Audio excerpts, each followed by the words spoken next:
जैसे अगर मैं ओवरऑल जैसे 20 क्वेश्चन जीके के आए होंगे ना।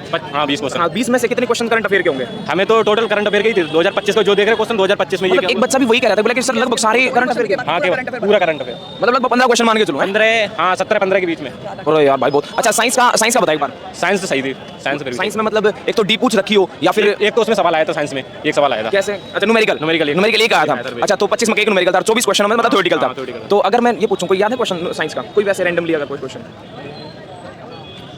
चल कोई नहीं, ये बता मैथ्स का कैसा लेवल? मैं सही था, मैथ रीजनिंग सही था। अच्छा मैथ्स में कौन से चैप्टर से ज़्यादा क्वेश्चन थे? ज़्यादा नहीं, लेवल के हिसाब से ही थे, जैसे कि सीआई से एक था और एससीएफ एससीएफ से एक था और हाँ 3-4 हाँ सही थी, मैथ सही थी, रीजनिंग भी सही थी। हमने क्वेश्चन किए 72 बहुत बढ़िया। ओवरऑल पेपर कैसा था? पेपर सही था, केवल जीके जो थी वही हार्ड थी और तो बाकी सही था। आपका हो गया? ये बता साइंस के क्वेश्चन याद है? साइंस का जो प्रजनन से थे 2 सवाल तो प्रजनन में मतलब कौन किस चीज़ का प्रजनन, मतलब प्लांट्स में या एनिमल्स में? एक प्लांट्स में था, प्लांट का मतलब जो सेवाल है वो कैसे प्रजनन करे। अच्छा सवाल के बारे में था। अच्छा ठीक है मतलब वो आपका प्लांट्स ही मान के चलो एक प्रकार से एल्गी से क्वेश्चन था। अच्छा और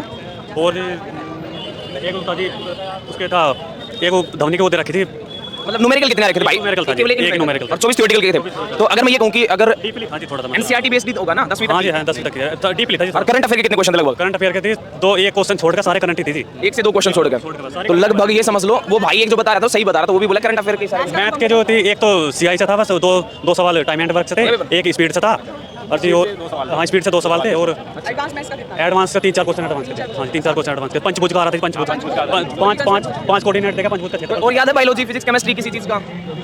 फिजिक्स केमिस्ट्री में तो जो था जी जो क्लोरीन वो जी ऑक्सीजन है जो केमिकल बॉन्डिंग माइंडिंग से ऐसे क्वेश्चन आ रखे हैं। एक सवाल था जी। बहुत बढ़िया। कैसा मतलब ओवरऑल पेपर कैसा था? हार्ड है जी पेपर तो जी। 60-65 अटेम्प्ट हो रहे जी सब पे। अच्छा आपने कितना टाइम किया? 72 60-65 अटेम्प्ट हो रहे, 70 अटेम्प्ट हो रहे। बहुत बढ़िया। मैथ्स का बता दो बस, ये देख उंगली ना लग जाए 2 मिनट। मैथ्स का सही से बताना ठीक है? मैथ का लेवल तो जी मैम जो आपने पढ़ाया वही आया हुआ जो मतलब हाँ जी जी मैंने आपकी मैराथन ली थी कल। ये जो पूरा का पूरा मैथ्स एडवांस मैथ्स के 4 क्वेश्चन। एडवांस के तो जी 4-5 सवाल थे जो चैप्टर में थे। एचसीएफ लेवल में था, एचसीएफ से था, एडवांस मैथ्स एडवांस में पंचभुज आ रहा था और जी बेलन से था एक सवाल। सिलेंडर हो गया। हाँ जी सिलेंडर से था एक सवाल, एक त्रिकोणमिति से था। हाँ जी अच्छा और जी और था और जो ये अर्थमेटिक आसान लेवल है कैलकुलेशन जैसे एनटीपीसी वगैरह में बहुत पढ़ती कैलकुलेशन उसका थोड़ा सा एडवांस ले लो बस, एनटीपीसी से थोड़ा एडवांस ले लो। मैं ऐसे 25 में तो कोई 18-19 सवाल हो रहे जी बस। अच्छा हाँ जी मतलब थोड़ा कैलकुलेटिव थोड़ा